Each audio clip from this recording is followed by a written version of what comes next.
30th, 2003. When the last tape ended, you were discussing equipment at Camp Hale, particularly what the Army was having you test and the differing types of equipment that you were using.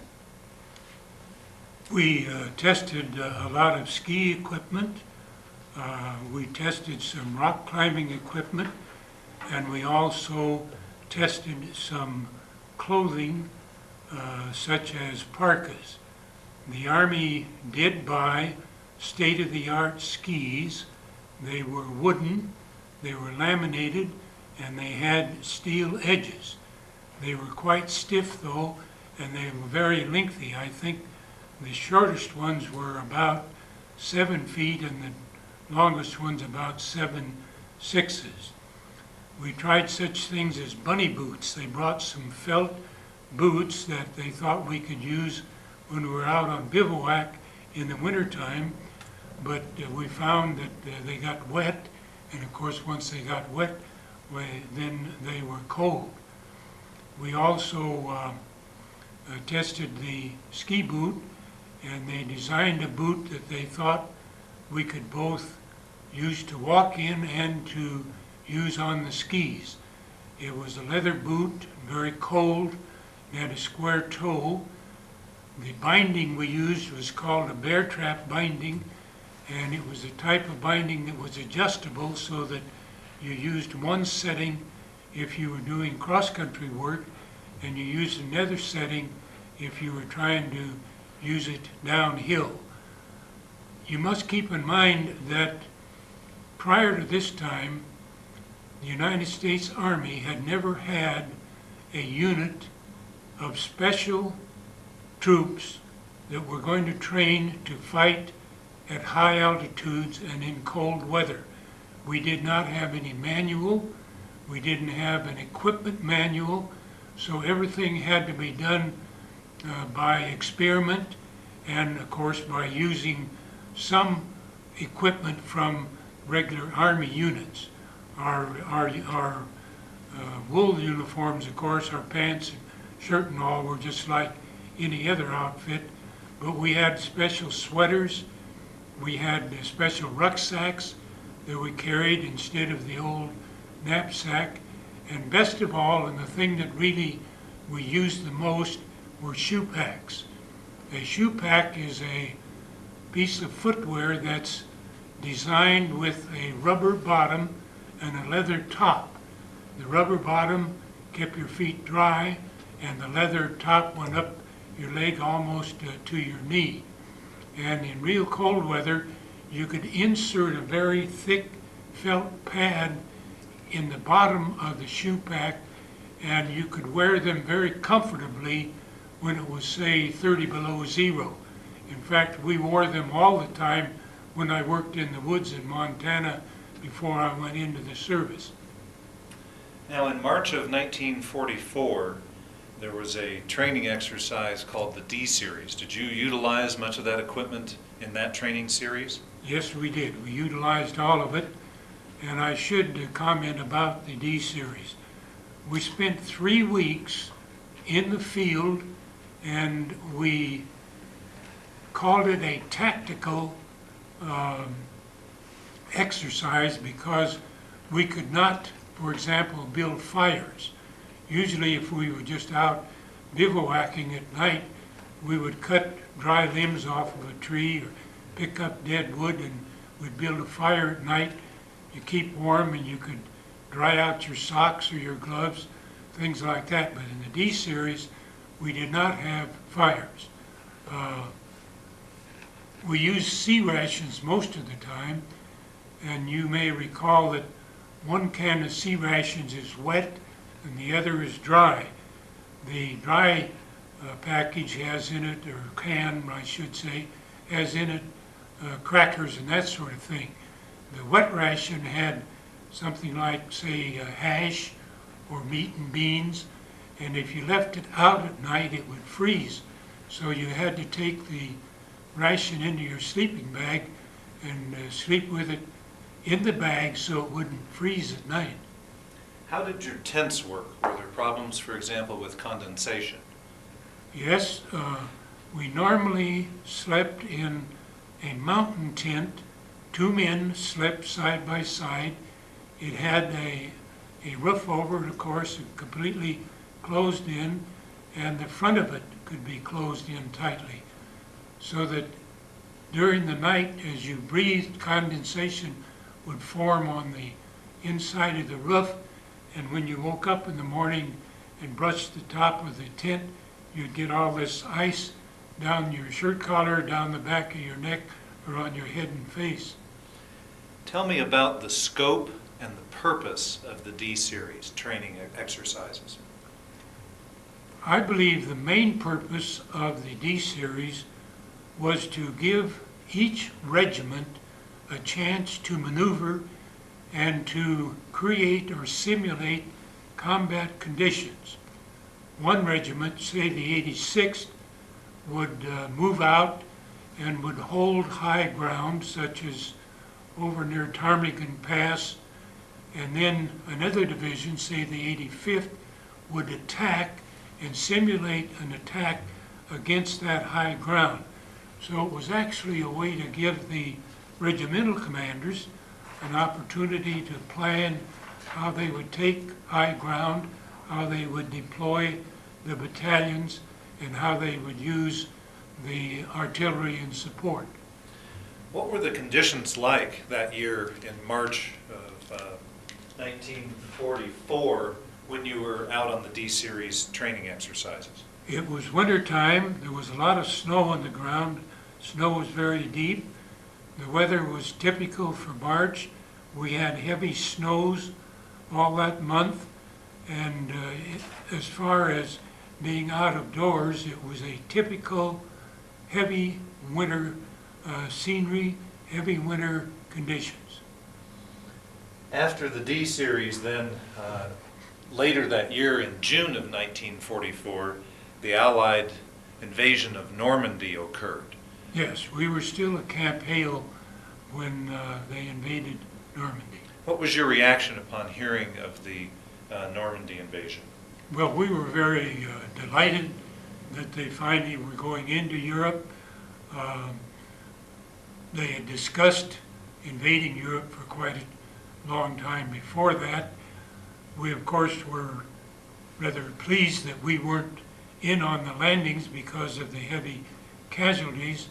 And, of course, we were quite excited about it, and we wished the troops well that were in on that invasion. Was there some general either discussion or anxiety about where the 10th was ultimately going to be transferred to or stationed? There was a lot of discussion, particularly among the troops themselves, about where we ultimately might go.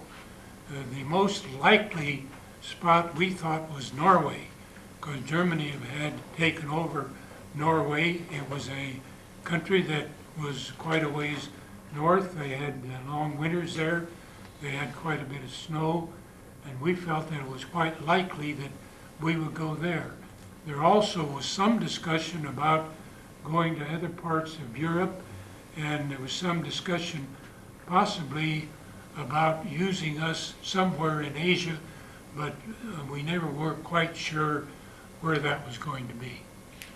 Shortly after the early June 1944 invasion in Normandy, the entire division then was transferred to Camp Swift, correct? That's correct. And we've spoken about that. Briefly, how long were you at Camp Swift and what did you do next? I was only at Camp Swift about 2 weeks. I mentioned earlier that the division needed junior grade officers, so they sent 75 of us from the 10th Mountain Division to Fort Benning at the same time. In fact, all 75 of us ended up in one company in the training program at Fort Benning. So I left Camp Swift and I spent the next 4 months at Fort Benning, Georgia. On balance, do you think that was a positive or a negative experience to go to OCS? Well, on balance, I think it was positive. It was very warm, very humid at Fort Benning, Georgia. We were out in the field a lot. I recall training on some sandy areas where we did calisthenics and also ran obstacle courses and that sort of thing.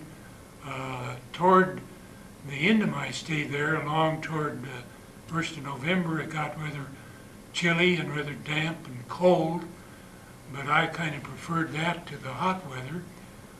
I enjoyed the training at camp at Fort Benning, but and I think it prepared us pretty well for combat.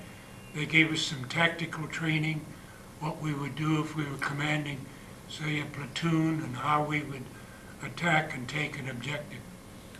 Now, with Officer Candidate School, the OCS, did most candidates, upon receiving their first lieutenant's commission, return to the unit they came from or go to different units? No, the majority of people would not go back to the unit they came from. The 10th Mountain was the exception, and they would return us to the division, but instead of going back to your old regiment where you served as an enlisted man, they would reassign you to a different regiment. So when I got back to Camp Swift, I was assigned to K Company of the 85th Regiment. And is that where you completed your active service with the 10th Mountain Division? Yes, I stayed in K Company from then on until I left the division in December of '45. What happened next after you returned from OCS to Camp Swift? For example, how long was it before you shipped out overseas? Well, I believe, Tom, that it was about 2 weeks. And of course, I was a brand new second lieutenant. I didn't know my men. I didn't know my non-coms, so I spent a great deal of time with them. Even after duty hours, I would collar some of them and visit with them and try to get acquainted with them. I was told that I had the best platoon sergeant in the regiment. He was a man named Francis Schubert, and apparently the general feeling was that he was very tough and that he would be a good combat NCO to have in charge of the platoon. Did the fact that you had trained at Camp Hale with the division make it a little bit easier to integrate back into the division after you returned from OCS? Yes, I believe so. I felt more or less at home, even though I was in a different regiment. And on occasion I would see somebody from the 86th that I knew, but primarily most of my time was then spent with men in the 85th. Now, if my memory serves right, Christmas of 1944 was a rather lonely time for most of the men in the 10th. Is that correct? Yes, it really was. The 86th Regiment left Camp Swift about 2 weeks before the rest of the division did. And we left there just before Christmas. And in fact, I recall that we were on a troop train going north along the East Coast on Christmas Eve. I recall seeing houses that had Christmas lights on them and looking into windows where you could see the Christmas tree and that sort of thing. And we arrived at Camp Patrick Henry, which is at Hampton Roads, Virginia, I believe on Christmas Eve. I know we had Christmas dinner at Patrick Henry. How long after Christmas in 1944 was it until you shipped out for overseas? Well, it was just a few days. We stayed there, I think, the better part of a week, and all we were doing then was waiting for our orders to board the ship and leave. At that time, we did not know where we were going. They never told us. Tell me about the transport process itself across the ocean to Europe. We were transported, the 85th and the 87th regiments were on a large transport ship called the USS West Point. There were other units aboard, including there was an all-girl orchestra called D'Artega's Band, and they played many afternoons on the upper deck, so it was quite enjoyable to have them with us. We sailed out of Hampton Roads and, of course, crossed the Atlantic Ocean without any escort. We did not get any escort until we reached the Straits of Gibraltar, and then there were several ships assigned to us that stayed with us until we arrived at Naples. Several days after we were on board the ship, we were told that we were going to Naples, Italy, and that we would be assigned to the Italian theater in combat. Upon arrival in Naples, what was your job assignment or description?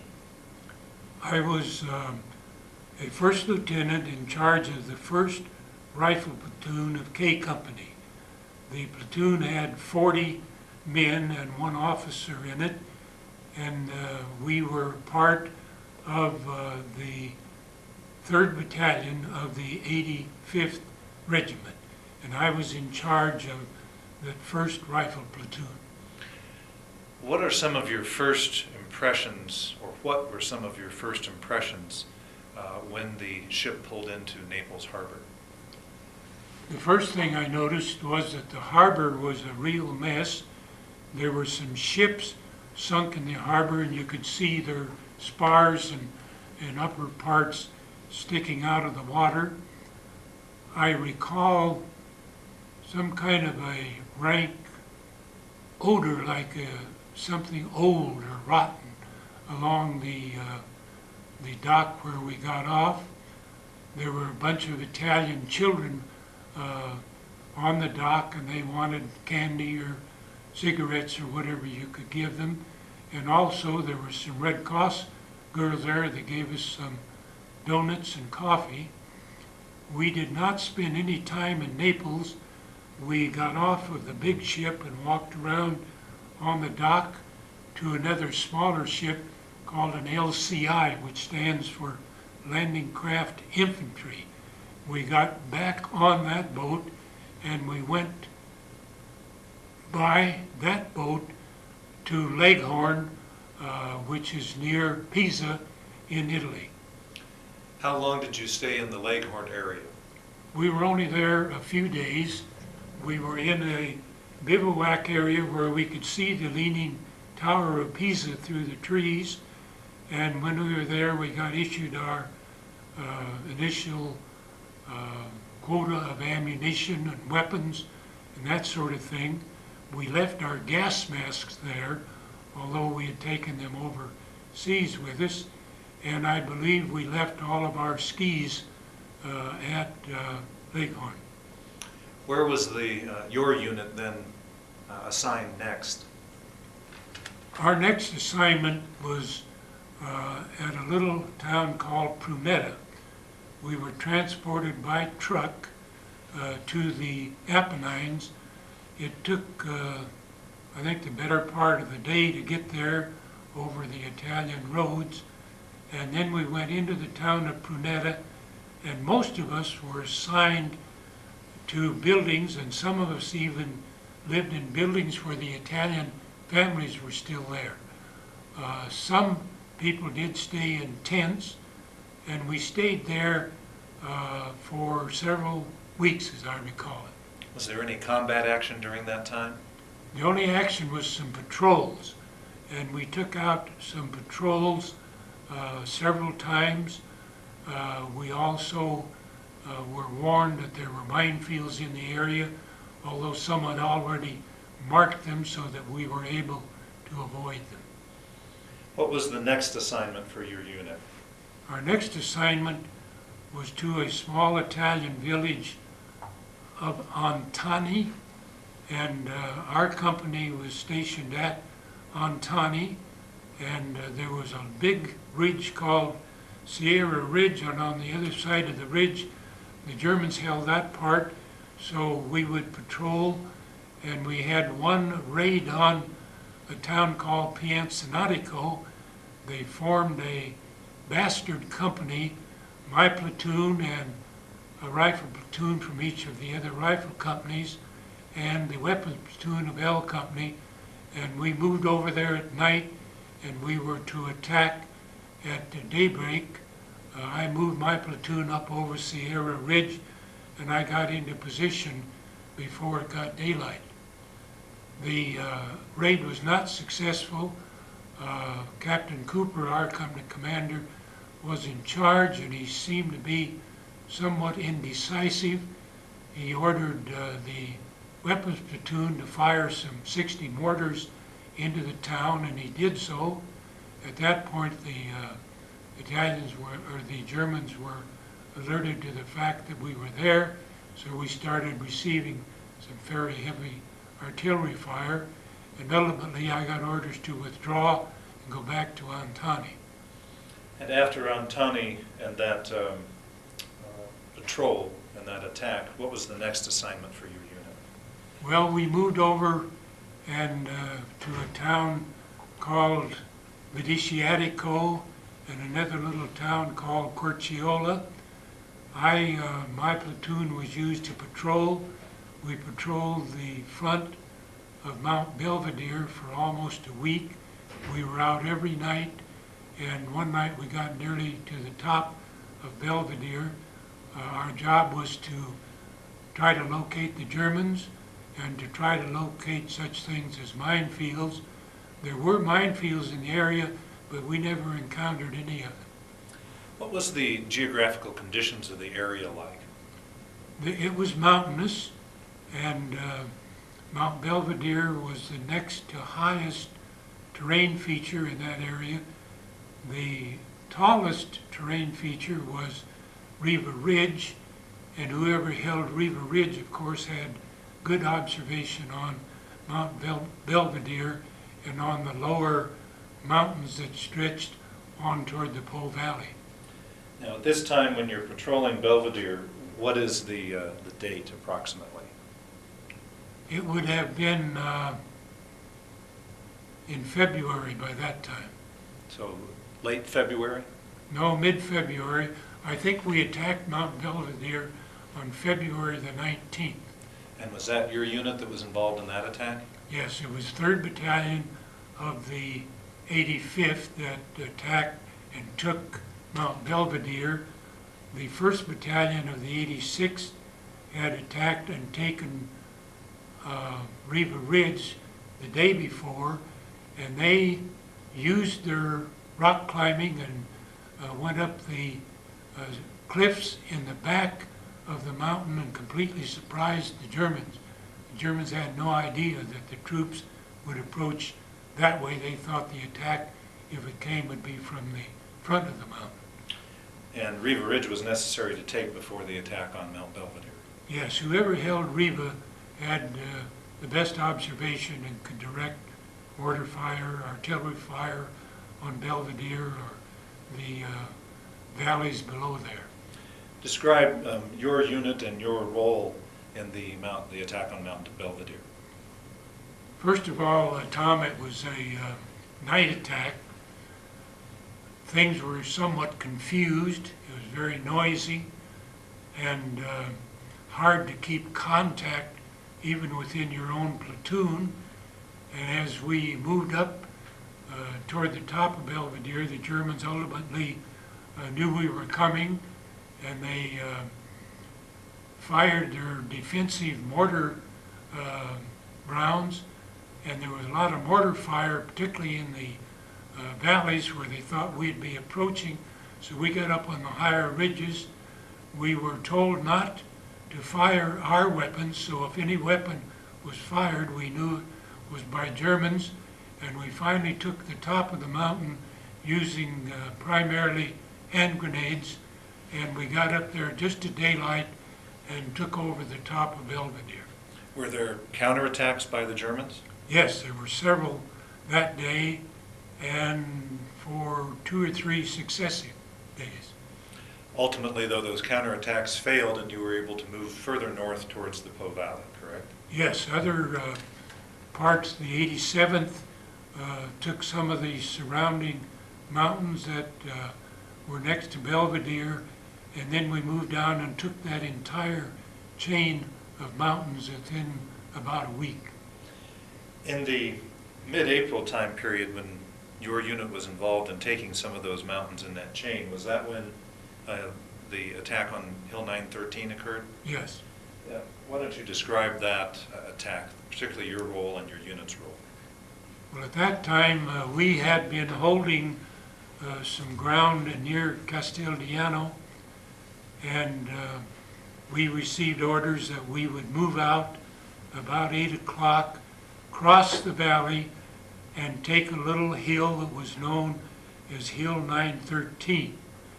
The 2nd Battalion was to take an adjacent hill which was known as 909.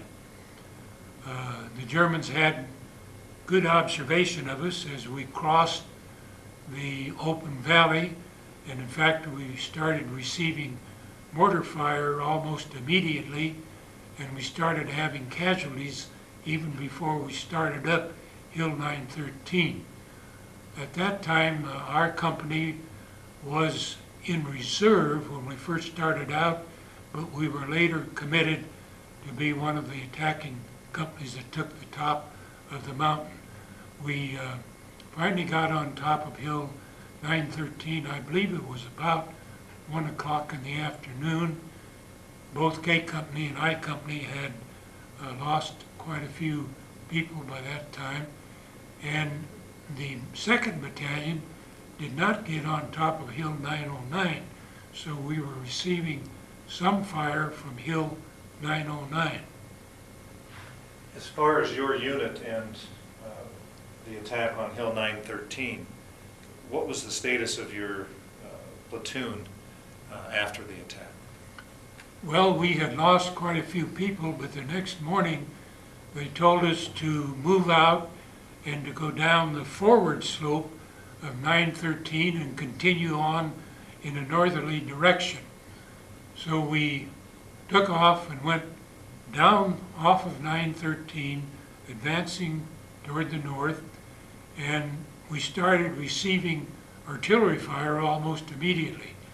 We got down into the valley and out perhaps a half a mile from the base of the mountain, and Hill 909 was finally taken by the 2nd Battalion, and we were told to wait there until 2nd Battalion came abreast of us. We did not move any further forward that day. They moved us back to the top of Hill 913, and we reorganized. At that time, out of my platoon of 40 men, I had 12 men plus myself. What was the next major engagement that your unit was involved in?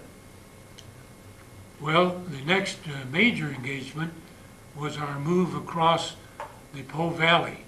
Ultimately, all of the Apennines fell into Allied hands, and then we moved out across the Po Valley.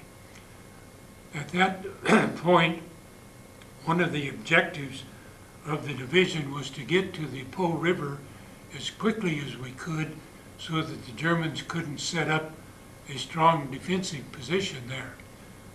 The division established a unit known as Task Force Duff, and the reason they called it that, they put the assistant division commander, Robinson Duff, in charge of it, and they assigned K Company to Task Force Duff.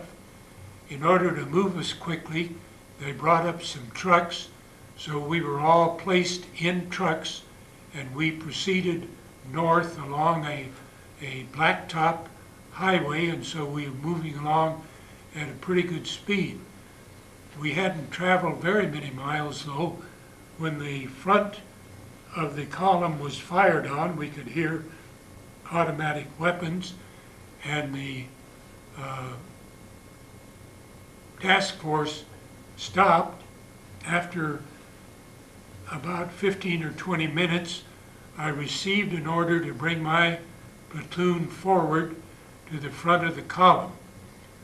We moved forward, and I was told that they were going to bypass the resistance there and I was to stay there with my platoon and clean up the resistance. At that point, the rest of the battalion in the trucks moved out and went on north.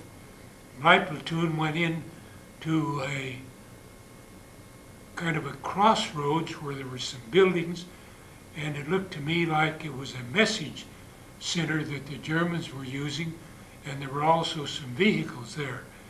We went in, there was some German fire came at us. We returned the fire. There were 3 or 4 Germans wounded and several killed. I didn't lose any men there. I didn't have any casualties, but they finally started giving up. And the Germans then started surrendering, and we captured a lot of them right there in that area, and then we took to the highway and started north. We didn't know what to do with the prisoners. We disarmed them, of course, and marched them